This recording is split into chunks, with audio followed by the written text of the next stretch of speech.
Better air quality in classrooms has many benefits, including higher test scores and getting sick less often. Hi, I'm Stephanie Schmidt, science educator, and the first study I saw that sold me on the benefits of clean air took place in 2017 in Los Angeles. Simply put, the classrooms with air filters scored higher on exams.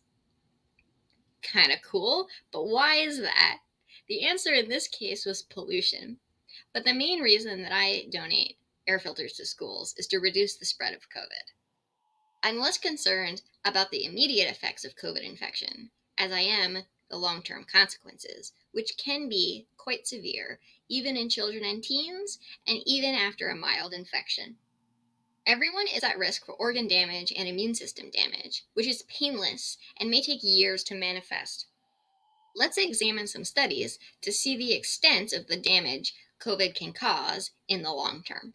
First, a study of 70,000 adults shows that about 4.6% of all adults in the US are currently experiencing activity limitations from long COVID, and 1.6% of all adults in the US are currently experiencing significant activity limitations from long COVID. A second study estimates that adults' brains age an average of 10 years per COVID infection, and has concluded that cognitive impairment is the most common and disabling manifestation of long COVID.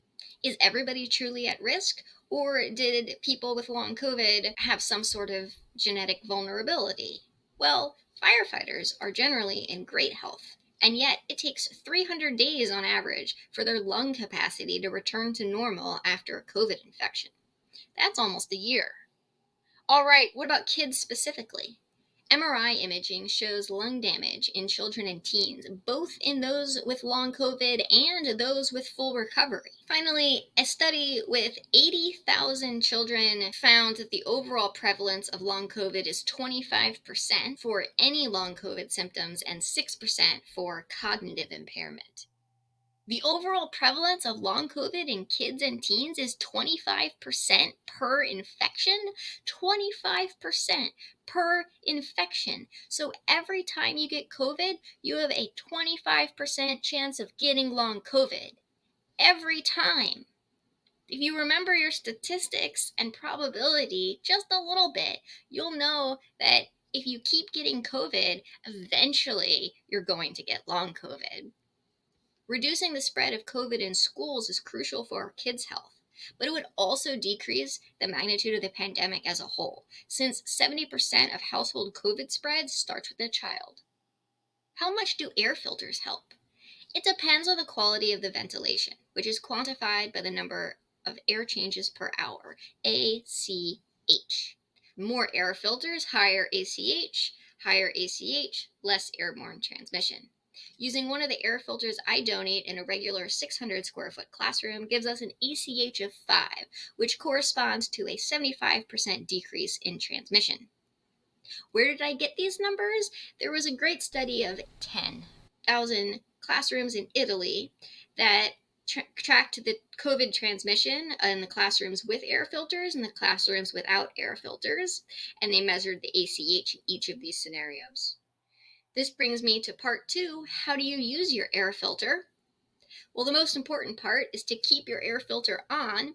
Even if there is only one person in the classroom, there could still be airborne particles lingering in the air for hours from the previous class. The best placement for your air filter is a few feet away from the wall. And make sure to keep the area and the sides clear. Don't stick it up against a wall in a corner in the back with backpacks and coats on top of it. That would defeat the purpose.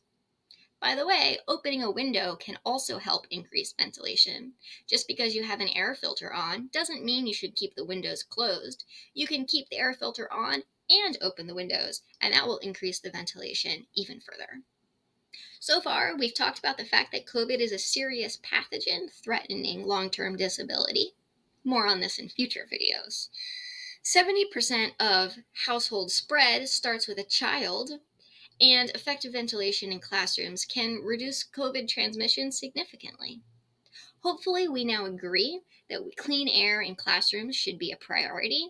and that you should personally make a plan to reduce the number of times you're going to get COVID in your lifetime to preserve your health as long as possible. Thanks for watching. Don't forget to like and subscribe.